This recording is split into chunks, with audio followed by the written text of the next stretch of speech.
Christmas Eve should have been filled with warmth, carols, laughter, the smell of cinnamon pies. Instead, it ended with a door slammed in my face by my own daughter. The sound echoed louder than any carol, sharper than any winter wind.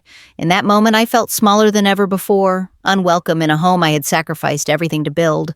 But pain can turn into resolve overnight. So while the tree still twinkled and wrapping paper lay scattered, I made a decision. The next morning, I called the locksmith, and $20,000 later, the locks told a very different story. The day had started so beautifully. I woke early, slipping a roast into the oven, packing pies into boxes, humming along to carols on the radio. My arms ached under the weight of gifts, but my heart was light. Christmas was always my holiday, the one time of year when family gathered, when the house glowed with love. When I arrived at my daughter's home, the snow crunched beneath my boots. Through the window, I could see the tree sparkling, children laughing. I felt a swell of pride. This was what I had worked for. Late nights, unpaid bills, sacrifices stacked one atop the other, so she could have this life. But the moment I stepped inside, I sensed the shift. My daughter barely looked at me. Her tone was clipped, her smile forced. I brushed it off, telling myself the stress of hosting had worn her down. The evening passed in a blur of clinking glasses and chatter. I handed out gifts. Scarves I'd knitted, books carefully chosen. The children squealed, hugging me tight, but my daughter remained distant, her eyes cold. Then it happened. As I carried a tray of cookies toward the kitchen, she stepped in front of me. "Mom," she said sharply, "you're in the way. Just sit down." Her voice cut through the noise, drawing glances. My cheeks flushed, but I nodded, setting the tray down. I sat quietly, my smile trembling. Later, when it was time for me to leave, I stood by the door, thanking everyone for a lovely evening. My daughter walked me out, her expression unreadable. I opened my mouth to say, "Merry Christmas," but before I could, she pushed the door closed, hard. The slam reverberated through my bones. The lock clicked. I stood in the snow, heart pounding, breath fogging in the icy night. I had given her everything, my youth, my strength, my sacrifices. And she shut me out without a word. That night I didn't sleep. I stared at the ceiling, the sound of the door slamming, replaying again and again. By morning, I knew what I had to do. It was time to change the locks, on more than just a house. The morning after Christmas, the house felt colder than the snow outside. I sat at the kitchen table with a cup of coffee, hands trembling, staring at the phone. The image of that door slamming replayed in my mind, each echo sharper than the last. Finally, I dialed the number of a locksmith I trusted. "I want everything changed," I said firmly. Not just the front door.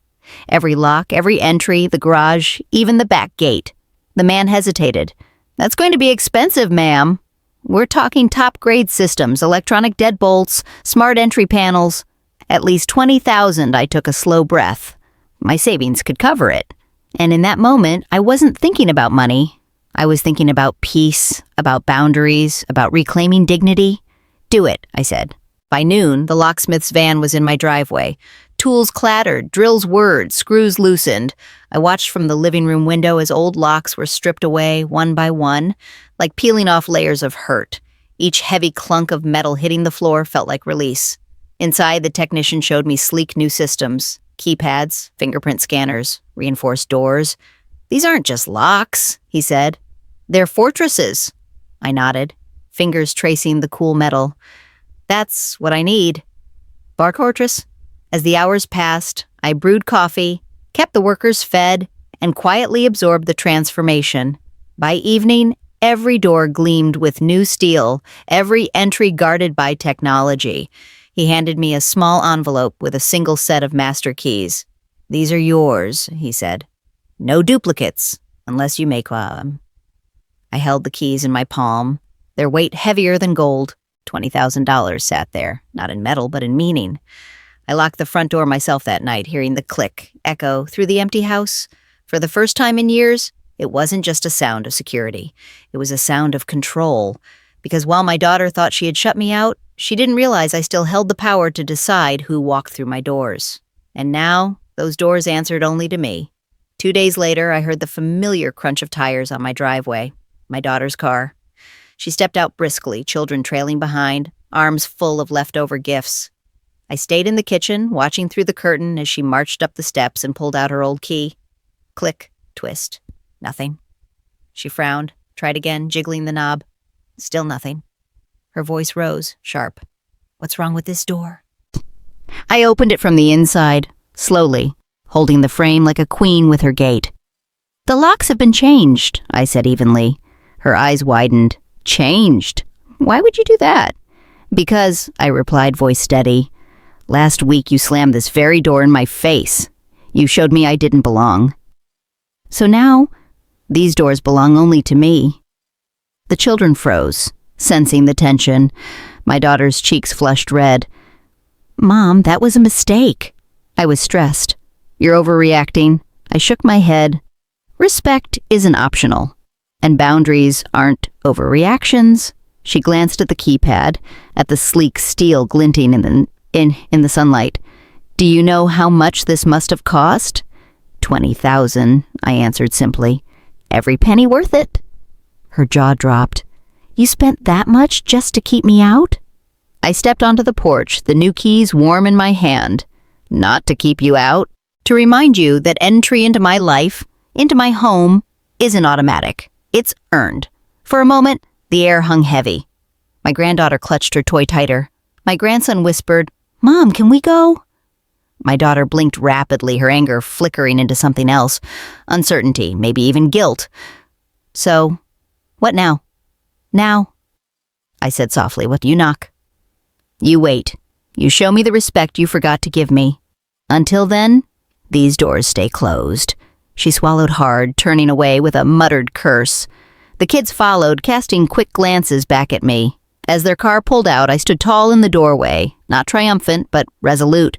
The slam of the old lock had echoed with pain, but the silence of the new one echoed with strength, and that strength was mine to keep.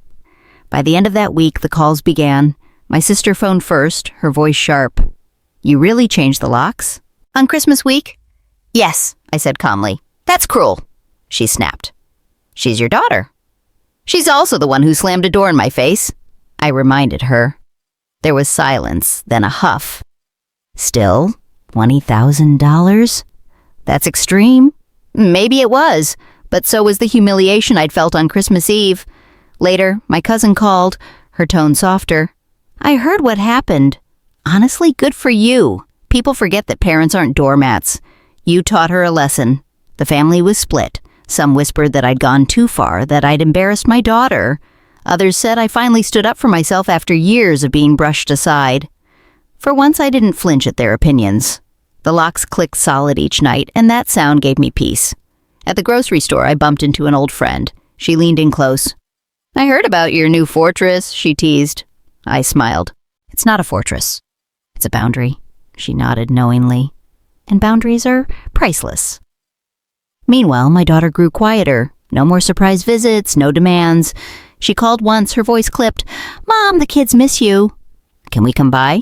I thought about it, then said, You're welcome here. But you'll knock, and you'll wait until I open the door. There was a pause on the line, then softly, Okay.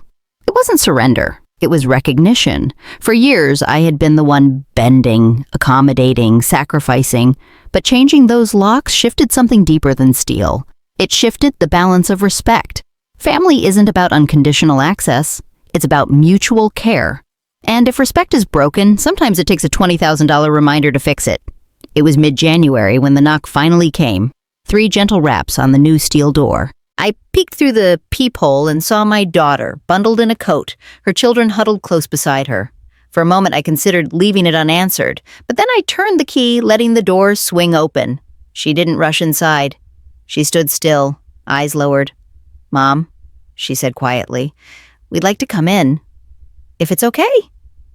That pause, those words, meant more than any gift. Wasn't entitlement anymore. It was respect. I stepped aside. Of course. The children scampered past, hugging me tight, their laughter filling the hallway. My daughter walked slowly, her eyes sweeping over the new locks, the keypad glowing faintly. She let out a sigh. I get it now. You wanted me to see what I'd done. We sat at the kitchen table, steam rising from mugs of tea.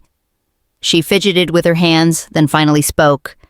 That night, slamming the door? I was angry, stressed. But that doesn't excuse it. I treated you like a burden. You didn't deserve that. I sipped my tea, waiting. I've told the kids, she continued, voice breaking, that from now on, we treat Grandma with respect. No jokes. No dismissing. You're the reason we even have these holidays. Her honesty softened the wall I'd built inside. I nodded slowly. Respect isn't about never making mistakes. It's about recognizing when you've crossed a line and not crossing it again. She wiped a tear. I promise it won't happen again. The rest of the afternoon was quiet, almost tender. We played a board game with the children, shared leftover pie, and for the first time since Christmas, the house felt warm again. As they left, my daughter paused at the door, looking at the gleaming new lock. She touched it lightly, then looked back at me. I'll never forget this. Good, I said softly. Neither will I.